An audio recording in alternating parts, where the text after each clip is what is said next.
What is going on, I4ers? It's your boy Edward V, and today we're going to talk about 5 morning habits that keeps you from losing weight. I'm going to touch on 5 things that people normally tend to do in the mornings and why these things are actually keeping you from losing weight and in many cases actually promoting weight gain. They're very simple and easy habit changes that you can make that can compound with what you're normally doing to ensure that you're continuing to lose weight. Now let's go ahead and break it down in this video. Stay tuned.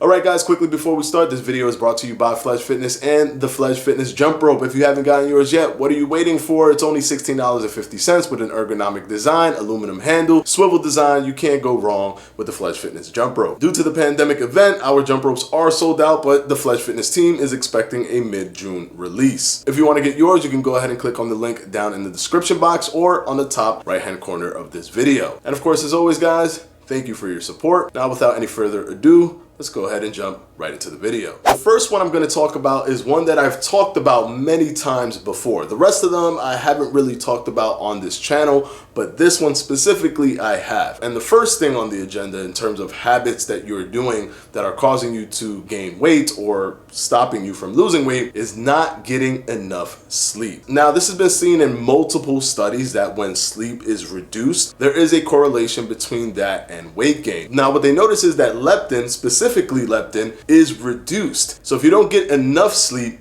you reduce leptin. And leptin, as you guys know, or all of my avid viewers are aware of, is a hunger hormone that tells you that you're no longer hungry. It sends the signals to your brain that you're no longer hungry when you're eating. So if this hormone is reduced, then it's harder for your body to give you that signal and it's delayed. So then you actually end up eating more than what you actually needed, which can attribute to overeating or eating above your caloric maintenance or over your caloric goals for the day. So keep that in mind, guys. You want to get a lot of sleep. There was a study done in the Sleep Research Society in August of 2008 by Jean-Philippe Chaput and colleagues, and it was a longitudinal study. So it was basically a study looking at repeated variations of specific variables over a certain amount of time. And what they realized was, versus an average sleeper, someone who slept consistently less than that had an increase of 88% in weight and 124% increase in body fat. And this was observed over a 6-year period. So please keep in mind, try to get your sleep in, because if you're only sleeping about 5 hours, it's going to take a toll on you and it's going to take a toll on your appetite, which means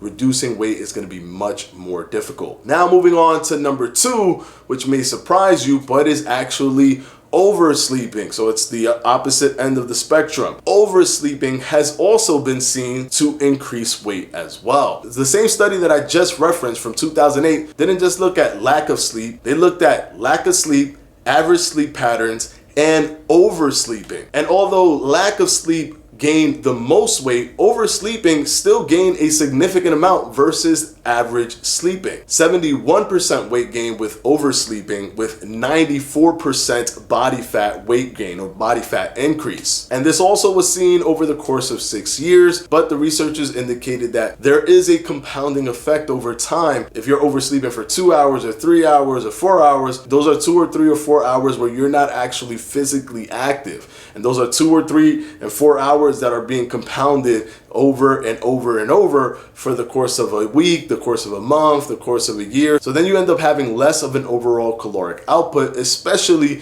if you view this through the lens of a year, 2 years, 4 years, 6 years. I know that seems like a long time and it might not even be something that you want to think about, but you should think about that, because 6 years down the line, if you're still here, you're going to care about your weight. Remember, net energy balance is not trapped within a box of just a day. I know we like to view it in a day because when we view it per day, we can easily manage it, but your body doesn't know if it's a day or if it's 2 days. Your body just wants to know if are you in an overall caloric deficit or are you in an overall caloric surplus. And this is not bound by one day. It expands to the week, it expands to the month, it expands to the year, to your entire life. So please keep that in mind. Undersleeping is not good for you, and oversleeping may not be good for you as well. Before I move on to number 3, I know some of you are probably wondering what is the numbers that they determine average undersleeping and oversleep. So just so that you know, the study used 7 to 8 hours as average, 5 to 6 hours as undersleeping, and 9 to 10 hours as oversleeping. This is the design and method that they used to determine what was oversleeping, what was undersleeping, and what was average sleeping. Now let's go ahead and move on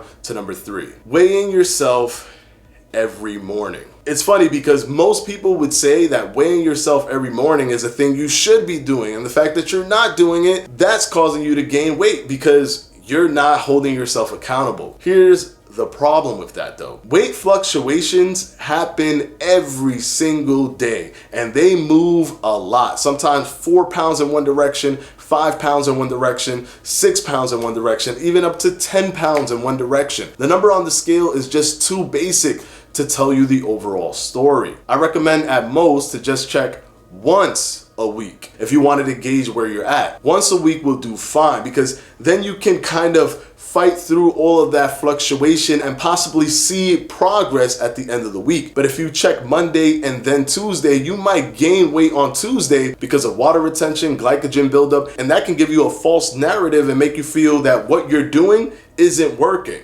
Either it's not working or you're going backwards, which is even worse, and that can ruin your progress. Psychologically, it makes you feel that why even try? Because it's just not working. And then that will make you fall off the bandwagon and stop you from losing weight. In the same token, however, you can lose a lot of water overnight or after a gym session and feel that you've lost body fat and have a false sense of accomplishment with a diet that probably isn't really right for you or isn't truly working for you. So you got to keep that in mind. Psychologically, it's best not to look at the scale every single morning. Pick one day.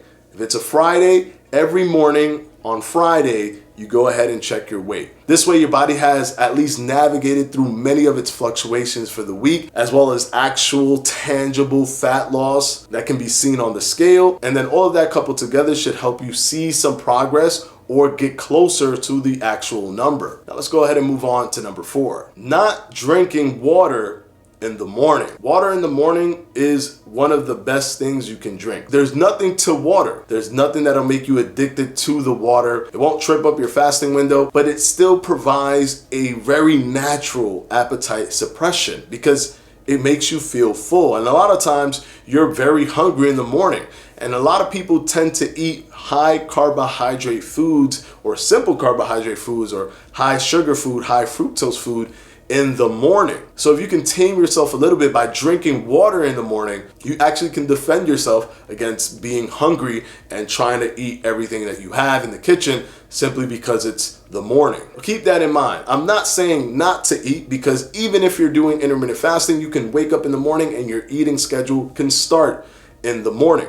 It's completely up to you, and there are studies that show circadian rhythm, circadian clock is all in line with eating earlier rather than later. So if you want to, you can. It's not about eating in the morning or not eating in the morning when it comes to intermittent fasting. It's simply about fasting. But even so, when you drink water, you can tame yourself because remember, you have been fasting for some time, and especially if you're not used to fasting, if you don't do intermittent fasting, you are going to feel hungry in the morning. So even if you don't want to stump your appetite because you want to eat, just put your appetite under control so it's not ravenous hunger and you can go ahead and eat with a more leveled head. Now let's go ahead and move on to number 5, the final one. Not getting enough sun in the morning. Now I know this sounds weird, like what's the sun gonna do for me? How's that gonna help me lose weight?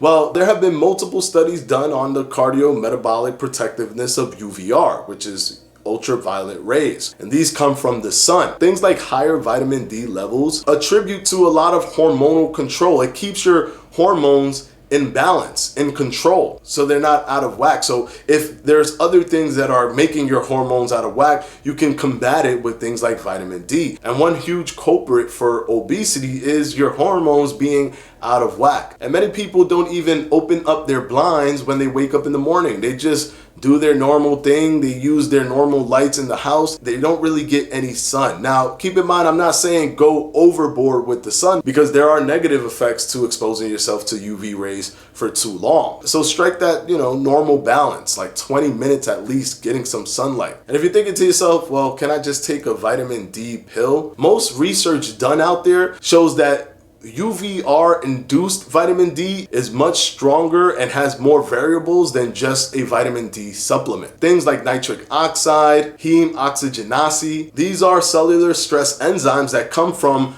direct UV rays. And studies are showing that they do help with weight management. So don't be afraid to go outside every once in a while. And I know during this pandemic event that we're currently in, it becomes a little bit tougher to do that, but you could always open up your windows, open up your blinds, and just let the sun into the house. And I'll also go ahead and link some studies below on the cardiometabolic protective effects of UVR, so you can go ahead and take a look at it for yourself. And of course, all the studies that I mentioned will be down in the description below. And as always, guys, I want to thank my patrons for my Patreon, and I'm going to go ahead and put their names right up here.